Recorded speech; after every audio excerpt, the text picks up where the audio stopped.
Welcome back to AM Northwest. When life is hard, just thinking positive might do more harm than good. Here to tell us more about toxic positivity, we welcome back the author of the upcoming book, Think It, How to Train Your Thinking to Get Everything You Want, Master Life Coach Sarah Centrella.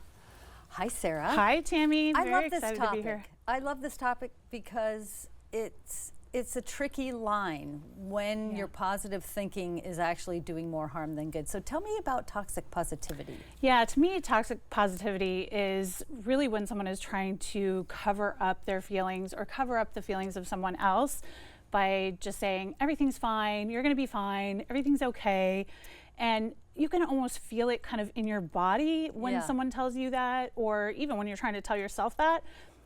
Your body just rejects it. It does not feel good. It truly does feel toxic. So I think a lot of people use it without even thinking about it. They're just going to this kind of like generic Band-Aid solution of pretending that everything is okay and everything's gonna be okay.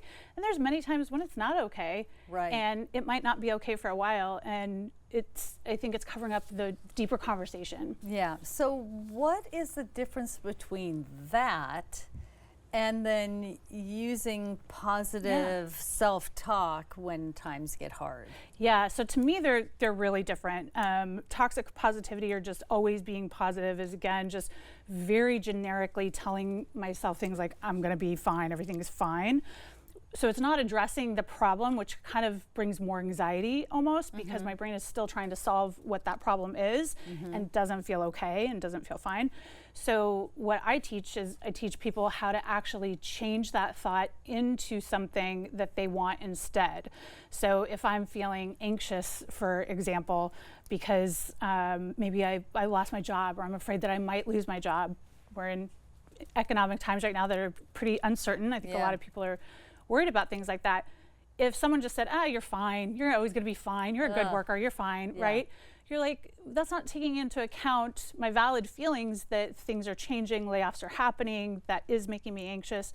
So instead, I wanna tell myself, hey, I'm a great worker, I bring value to this company, I'm so grateful to have my job, I love my job, and so I'm actually telling myself specific things that will make me feel that way, and it's going to make me show up to work, continuing to be motivated, continuing to love my job and bring my best foot forward every day. Yes. Okay. So, is it possible to have toxic positivity with yourself, or does toxic positivity mostly come from people saying, get over it, you'll be fine? I mean, can you do it to yourself? Yeah, too? I think it's both. Absolutely. Okay.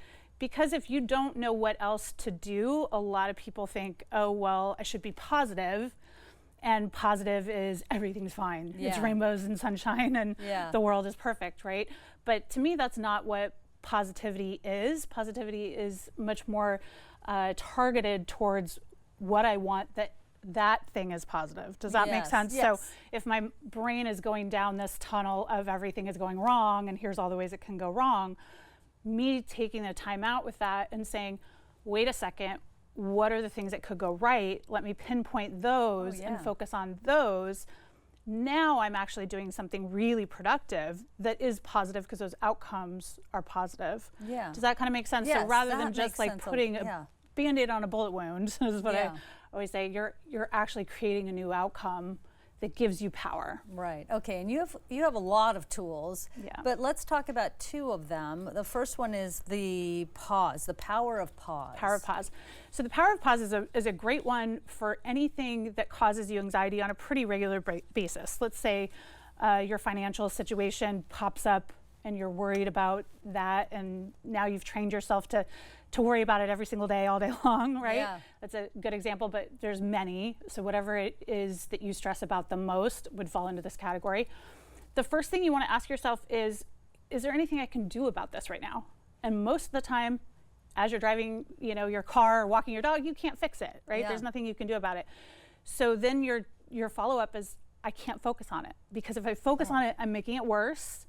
And I'm creating a bigger problem, which I don't want. So instead, what do I want instead? Yeah. How do I want this to go if it went my way? Yeah. What is that? And now I'm going to think about that. I'm going to tell myself that, and I'm going to move towards that.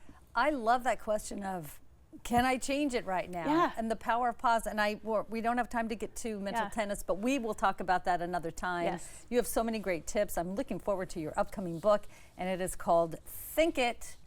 And I can't read the writing underneath because my eyes are so bad. How to train your thinking to get everything you want. I am so sorry, Sarah. Thank you so much for Thanks, coming. Tammy. We'll see you again. So fun as always. Yeah. Okay, we'll be right back with more AIM Northwest. Stay with us.